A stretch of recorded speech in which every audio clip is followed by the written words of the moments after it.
ઓલા વેપાર ધંધામાં તરત હિસાબ કાઢે છે.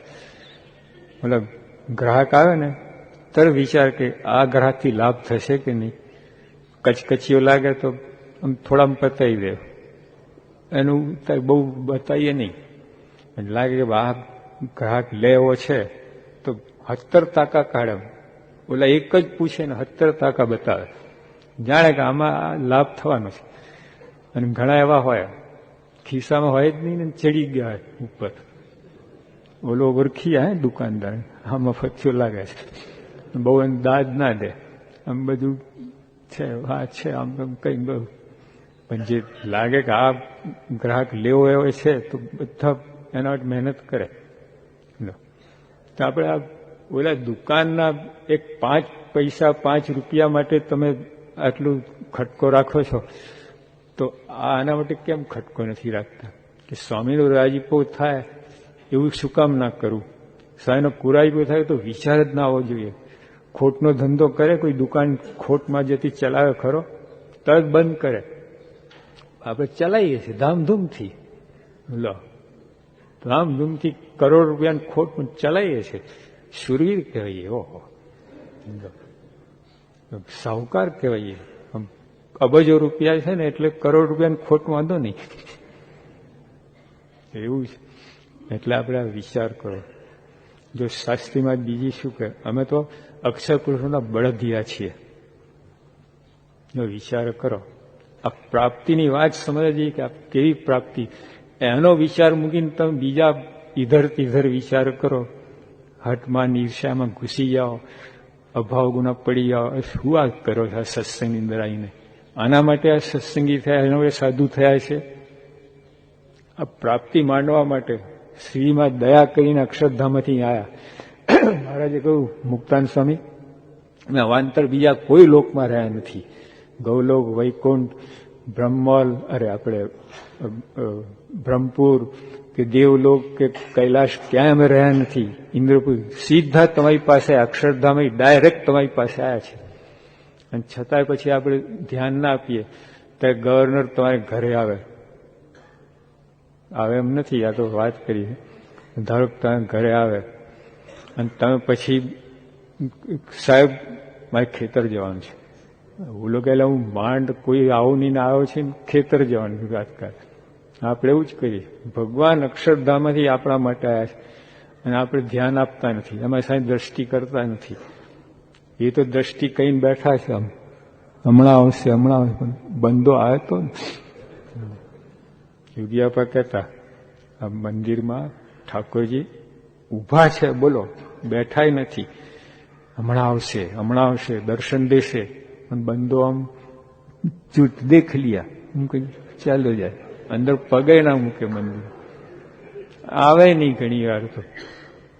તો જો એમ ભગવાન અક્ષરધામમાંથી આવ્યા છે આપણા માટે, એમને રિસ્પોન્સ આપો, એમને સહકાર આપો, એમની સાથે ભળી જાઓ, એમનો પક્ષ રાખો તો આપણું કામ થઈ જાય.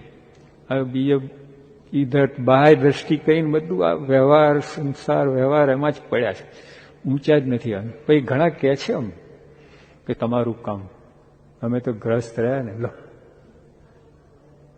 ભજન કરવું આ બધું તમારું કામ, સાધુઓનું. અમે તો ગ્રસ્ત રહ્યા ને. કોને ના પાડી ગ્રસ્ત રહ્યા? પર્વતભાઈ ગુરુદેવ બધા ગ્રસ્ત જ હતા. કેટલા હજારો હરિભક્તો ગ્રસ્ત હતા. અને ત્યારે ભગવાનો રાઈ મણકામાં આવી ગયા, મારા મણકામાં આવી ગયા, બોલો. ત્યાગી કેટલા તો રહી ગયા. એટલે એવું કાંઈ નથી. સમજણ મોટી એ મોટો, ત્યાગી ગઈનો મેળ છે જ નહીં. ટૂંકમાં અંતરદ્રષ્ટિ કહીને આપણે આ કરવાનું કે આ મોટા પુરુષ આપણે એ પ્રાપ્તિ, મોટા અંતરદ્રષ્ટિ શું કરીએ છીએ આપણે? આવી ભવ્ય પ્રાપ્તિ છે કેમ માંડી શકતા નથી આપણે? કેમ લાભ લઈ શકતા નથી? ત્યાં કરોડ રૂપિયાની ઇન્વેસ્ટમેન્ટ હોય તો 10 લાખ તો આવવું જોઈએ કે નહીં? તો આવા ભગવાન સંત પહેલા તો વળતરમાં આપણે શું લઈએ છીએ કહો? ઈર્ષા, માન. હા, હાવ પેલો કાદવ કીચડમાં જ પડ્યા છે. ભગવાન આમ હાથ કહીને આમ હાથ દે છે, ચલ બહાર નીકળ. ના મહારાજ, કઈ મજા છે આ કીચડ કાદવ, બહુ મજા છે. ઓલી ગુલાબ અત્તર નહીં મહારાજ, ધીસ ઇઝ સ્ટોપ. તમારું સુખ શું છે? તમે આવો ને અહીંયા એમને આપણને કે તમે આવો ને જરા. બનેલું. અમે આબુ ગયા હતા ને પ્રમુખ સાંઈ સાથે, તો એક જમીન જોવા ગયા, ત્યાં એક બાવો બેઠેલો હતો, બીડી ફૂંકતો હતો. પ્રમુખ સાંઈ કેમ છો એમ કહ્યું, લો મારા બીડી પીઓ તમે. સ્વામી કહે અમે મુકાન તું અમને ક્યાં પાય છે. એ તો ત્યાં ઉપર બદ્રીનાથની બાજુ ગયા છે ને, ત્યાં બાવો મળ્યો. એ સ્વામી બાપાને લો ભૂકો. વિચાર કરો. એટલે આપણે એવું જ કરીએ છીએ ભગવાનને, સ્વામી તો અમારું સુખ લો ને, અમે ભેગા આવો લો. હવે આ કેવી મજા વારી વાત છે. એમને તો આ જગતની ગંધ દીઠી ગમતી હતી. શ્રીજી મહારાજ જુઓ તો ખરા, એટલે અદીબાને મારે કહ્યું અમારે પરણવા છે, અને અદીબાને શણગારીને લાયા તો મારે ઉલટી શરૂ કરી.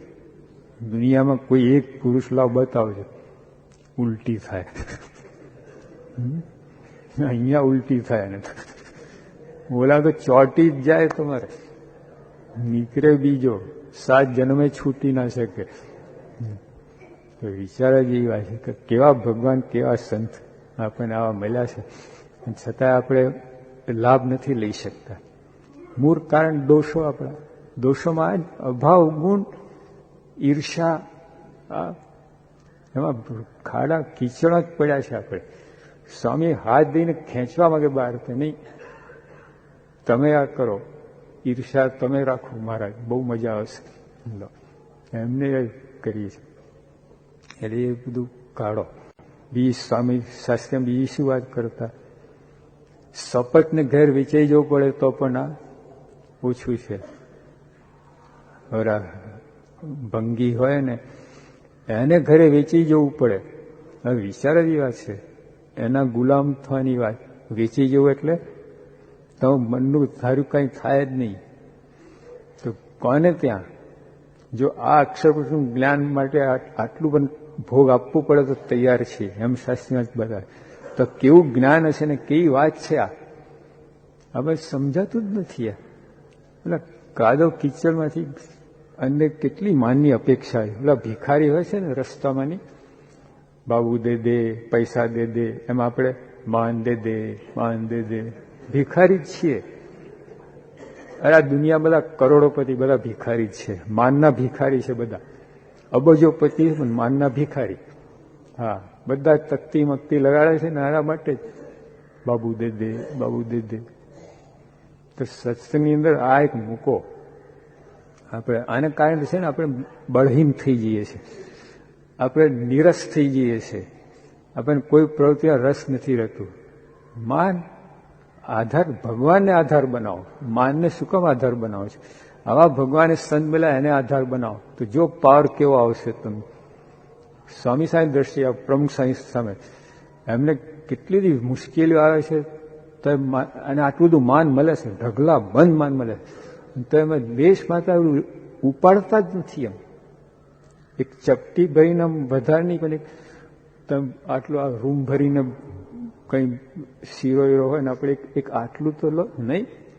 આટલી માનની ઈચ્છા જ નહીં. એમને ભગવાનનું સુખ એવું આવે છે ને, માનની ઈચ્છા જ નથી થતી એમને. કરોડ રૂપિયાનું સુખ આવતું હોય, 10 રૂપિયાનું શું કામ પડે, એમાં ટાઈમ ખોય. સ્વામી તો એમના સામે દ્રષ્ટિ કરો કે આવા પુરુષ એ કયું સુખ લઈ રહે છે અને એ આપણને આપવા માંગે છે. એટલે અંતરદર્શી અંદર આ બધું ખાસ જોજો તમે. માનની અપેક્ષા છે ને આપણા ભૂખા કાઢી નાખે છે. તમે પાંગડા થઈ આવશો, લૂલા લંગડા થઈ આવશો, કંઈ તમને કામ જ ના કરી શકો. ઈચ્છા માનની ટાળો, જો કેવું પાવર આવશે. મેં પ્રથમના 56 વાત કરી. આકાશ 5 તત્વ છે. પૃથ્વી દેખાય છે, પૃથ્વી દેખાય છે, જળ દેખાય છે, તેજ દેખાય છે, વાયુનો આપણને અનુભવ થાય છે, આકાશનો અનુભવ થાય છે. પણ આકાશ કેટલું બળવાન છે, 4 તત્વોનો આધાર છે. આકાશના 4 તત્વો રહે ક્યાં? મારે કહ્યું કે માન છે ને એ જે નિર્માની ભક્ત છે એને આવું બળ રહે છે.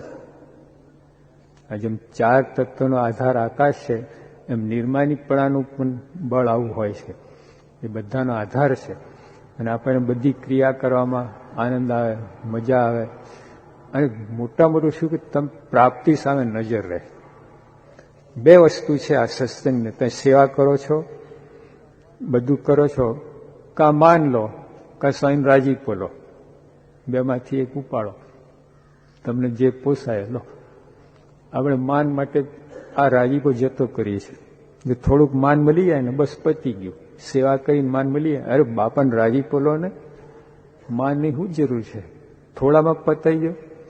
તમે મજૂરી કરી 8 કલાક અને એક ખાલી તમને 2 પૈસા આપ્યા ને તમે ખુશ થઈ ગયા, એના જેવી વાત થઈ. અરે ત્યાં મજૂરી કરી એના પૈસા તો જો 10 રૂપિયા 20 રૂપિયા થાય, 2 પૈસામાં ક્યાં રાજી થાય છે? અમે આવા સંત મળ્યા, એક બાજુ એમનો રાજીપો થઈ રહ્યો છે, સેવા કરીએ આપણે અને રાજી થાય છે. તો કે ના, થોડુંક માન મળી જાય ને બસ. અને સ્વામી પાસે માન મળે તો બરાબર છે, બીજા પાસે અપેક્ષા રાખે. 2 પૈસાનો માણસ એની પાસે માન્ય અપેક્ષા રાખે. મૂકો. અંતરદ્રષ્ટિમાં પ્રાપ્તિ સામે દ્રષ્ટિ રાખો કે પ્રાપ્તિ જે છે એના હિસાબે વળતર કેટલું લઈ રહ્યા છે. કરોડ રૂપિયાની ઇન્વેસ્ટમેન્ટ હોય, બરાબર, તો એની સામે તમે કેટલું લઈ રહ્યા છો વળતર. આવી પ્રાપ્તિ છે એની સામે તમે કેટલું કરી રહ્યા છો. હિસાબ કાઢા જેવી છે કે 10 વર્ષ 15 વર્ષથી સત્સંગ કરીએ છીએ, સ્વામી કેટલો રાજીપો થયો મારા. ઈર્ષા, માન, એમાંથી ઊંચાઈ, અભાવ ગુણ, એમાં પડ્યા છે આપણે. એનું સુખ લઈ રહ્યા છે.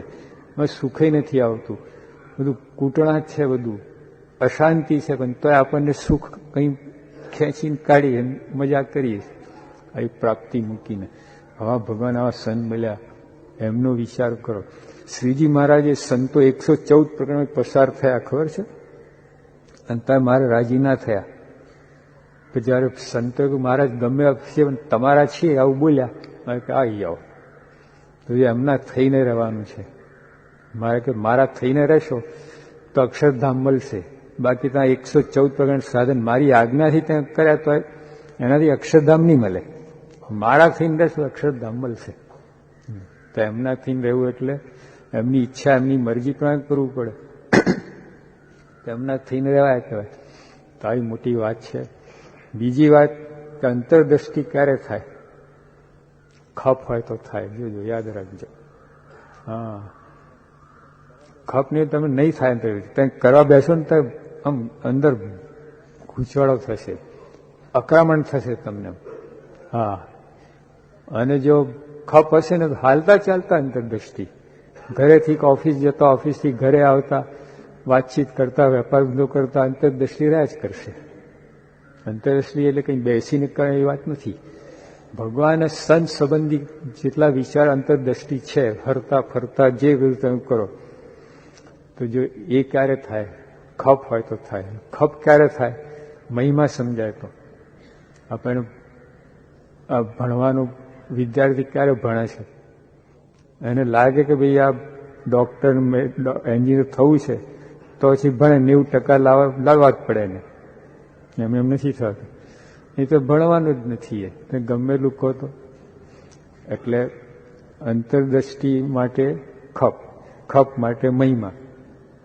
મહિમામાં આ બધી વાત થઈ. શાસ્ત્રી આટલો બધો મહિમા કહો, કરોડ ગણો રાજી. આ જ્ઞાનની બધી વાત કેટલી બધી કરી આપણને. મહારાજનો રાજીપો, પેલા સંતો 114 પસાર થયો તો ભગવાન રાજી ના થયા. તો કેવી વાત છે આ? તો એ વાત આપણને હાથ થઈ. એના પણ વળતર કેટલું લે છે એ ખાસ. અને એને જો આ બધું વાત આવે ને તો ઓલી બધી નીકળી જાય તમારે. હટ, માન, ઈર્ષાદો નીકળી જાય, દોષો નીકળી જાય. એક જ નિશાન તમે થઈ બસ સ્વામી રાજી કરા, જે રીતે રાજી થયું. ભગતજી એવું કર્યું. સ્વામીને જીભ ભરીને ભગતજીનો દેહ ભર્યો. લો, 300 સાધુ હતા, કોઈ સામું જોયું નથી એમને. અને ગુરુદાસ કોઠારી પણ શું વાત કરી? બધાને બ્રહ્મની મૂર્તિ માનો. લો, જોયા? એટલે અંતર આ આવે છે. તમને લાગે આમાં શું? આ તો જાણું છું. ધૂળ જાણો છો? અમલમાં ના જાણ્યું શું કહેવાય? અમલમાં આવે તો જ જાણ્યું કહેવાય. પૈસાની બાબત જાણો છો તો એક પૈસો ખિસ્સામાં પડી જાય તો કેટલી ચિંતા થાય છે, નહીં થતું? તમે કોઈ બનાવી જાય 5 રૂપિયા છેતરી જાય, આમ કંઈ વેપાર શાકભાજી લેવાય, ઓલા રૂપિયે કિલો મળતો હોય ને તમને 1.5 રૂપિયે કિલો વળગાડી હોય, ઘરે આવીને પશ્ચાતાપ થાય, સારું છેતરી ગયો મને. અને આમાં કંઈક વિચાર જ નથી આવતો. લો આવા ભગવાન આવા સંત બેલાને આપણે છેતરાઈ છે, બીજા આપણને છેતરે છે, ખેંચી જાય છે પોતા બાજુ, વ્યવહારમાં ખૂંચી ગાલે છે. સ્વામીની વાતમાં લખ્યું સત્સંગી થઈને પણ જો ભગવાન ભૂલાવડે તો કુસંગી તો પછી ક્યાંથી તમને યાદ કરાવે ભગવાન?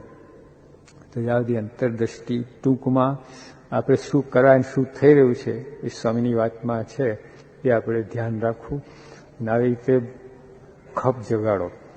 અને આના આ જ કરવું છે આપણે, તો અંતરદ્રષ્ટિ થાય એમ નથી. કંટાળો આવશે તો ફુગાવો થશે, અંદર ગેસ ભરાય છે ને એવું થશે. ખપ હશે તો અંતરદ્રષ્ટિ થશે. સદાનંદ સ્વામી મહારાજ.